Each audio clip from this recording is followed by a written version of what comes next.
السلام عليكم، ازيكم حبايبي؟ عاملين ايه؟ يا رب تكونوا بخير. وحشتوني جدا من اخر فيديو عملته معاكم. رجعت لكم النهارده بفيديو جديد فيه افكار كتيره حلوه ان شاء الله تستفادوا منها مهما كانت ميزانيتك بسيطه، بتاخديها شهريه او اسبوعيه او كمان يوميه. ازاي كده نمشي الميزانيه بتاعتنا، وازاي كمان نمشي الايام بتاعتنا ان شاء الله، ونوفر في مجهودنا وفي وقتنا باذن الله.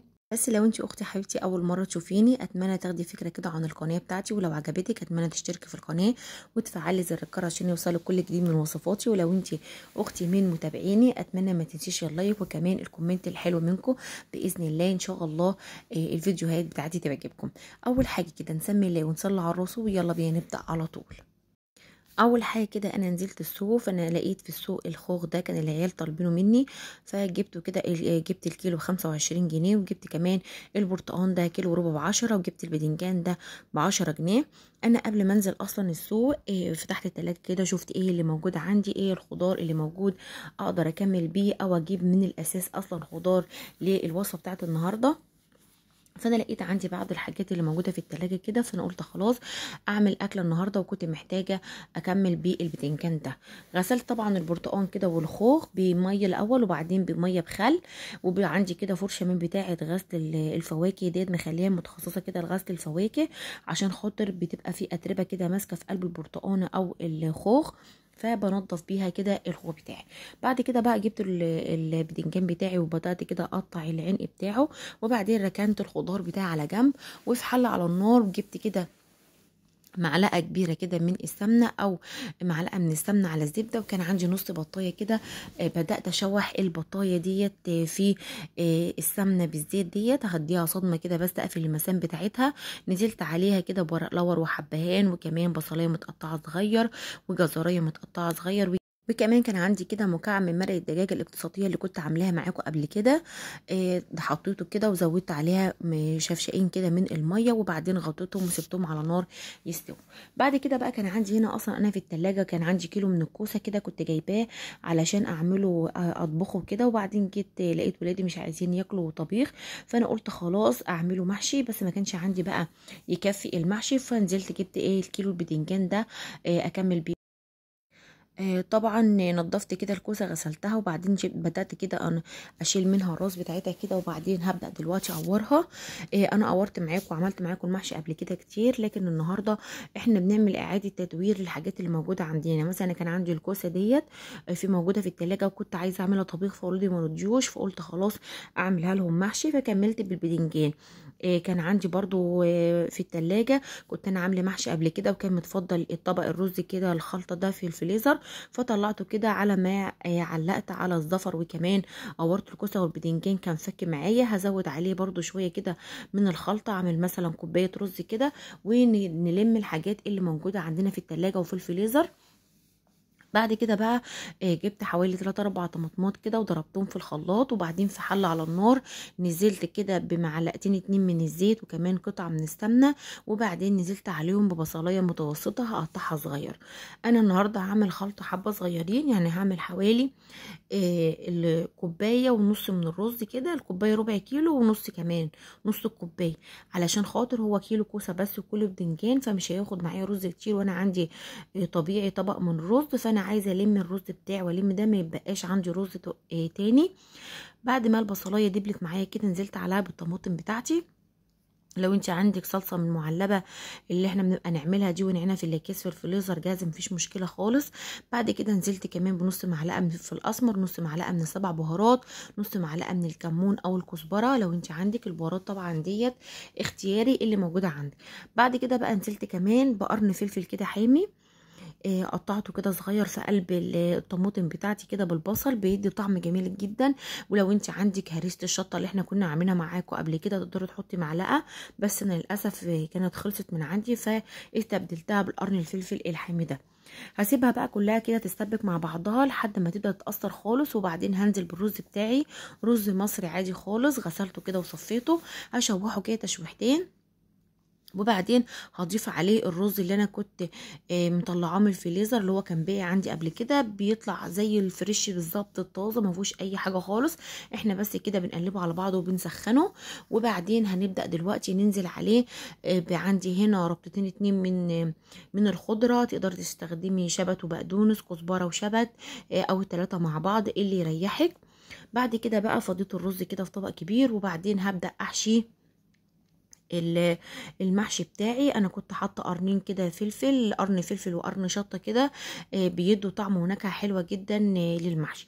نخلي بالنا واحنا بنعمل المحشي بتاعنا البدنجان او الكرنب ما نملهوش للاخر، نخليه 3/4 كده على الصباع بتاعه، وكمان ما نخليهوش مكبوس قوي ولا مهوي قوي، علشان خاطر الرز بتاعنا لما يستوي ينفش كده معانا وياخد في استوى باذن الله. نخلي بالنا من المحشي بتاعنا، السوى بتاع المحشي البدنجان والكوسه بالذات ما بياخدش سوى الكرنب ولا ورق العنب، لكل واحد منهم تسويه معينه. المحشي البدنجان او الكرنب بتاعنا بياخد نص ساعه على نار عاليه خالص، وبنخلي الشوربه 3/4، والربع ساعه الاخرانيه بنخليها على الواطي وعلى الهادي، خلاف الكرنب بتخليه اول ربع ساعه على نار عاليه، تاني ربع ساعه على نار وسط، تالت ربع ساعه على نار هاديه.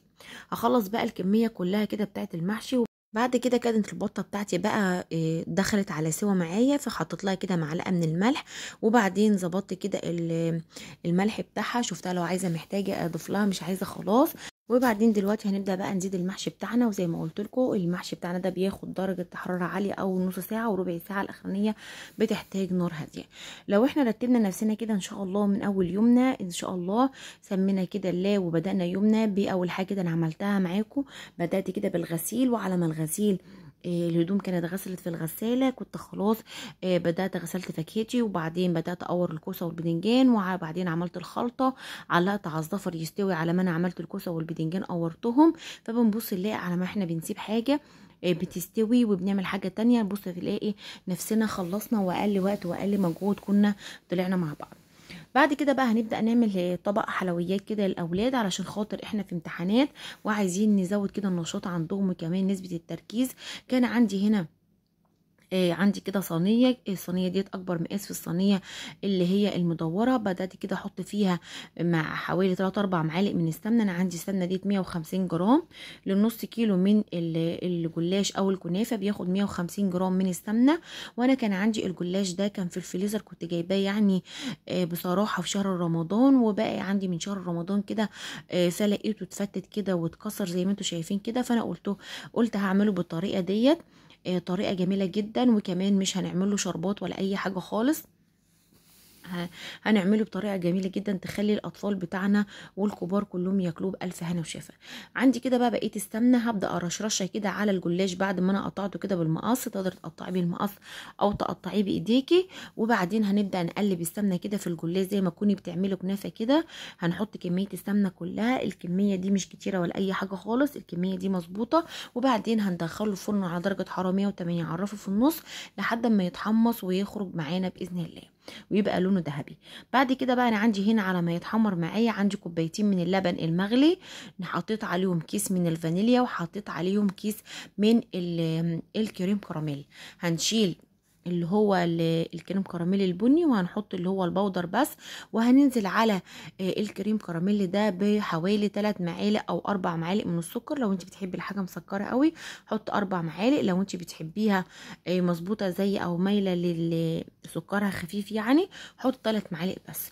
واول ما الصينيه تخرج معانا من الفرن بيبقى شكلها كده زي ما انتم شايفين، اللون بتاعها جميل جدا وكمان متحمصه خالص كده. هنبدا ننزل عليها على طول بالكريم كراميل بتاعنا، هنسقيه كده بالكميه كلها، بكميه الكريم كراميل كلها، وبعدين هنسيبها كده لحد ما تهدى شويه.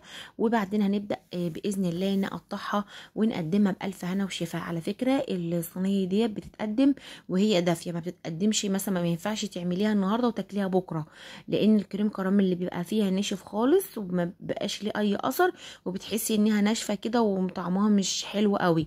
لكن لما بتقدميها مثلا انت عملتيها اهوت بعد نص ساعه ساعه او ساعه بالكتير قوي، بتبداي تقطعيها وتقدميها، بتلاقي الكريم كراميل اللي فيها طري كده عامل زي المهلبيه، طعمها جميل جدا جدا جدا. شوفي بقى لو انت بتشتري الصينيه دي من بره هتشتريها بكام. وكمان احنا استغلينا المكونات اللي موجوده عندنا في الفريزر، ما اشتريناش حاجه من بره، وكمان قعدنا تدوير لبعض الحاجات اللي كانت موجودة عندنا زي الرز والكوسة اللي كانوا موجودين في التلاجة. وده شكل المحشي بتاعنا بعد ما احنا غرفناه بقى واستوى. عملت معاه شوربة لسان عصفور، بس للأسف كان النور هنا قطع وما عرفتش اكمل لكم يعني تصوير وكده، اعذروني. اتمنى لو الحلقة عجبتكم تشتركوا في القناة وتفعلوا زر الجرس عشان يوصلكم كل جديد من وصفاتي، ولايك وشير للفيديو لو الفيديو عجبكم. والسلام عليكم ورحمة الله وبركاته.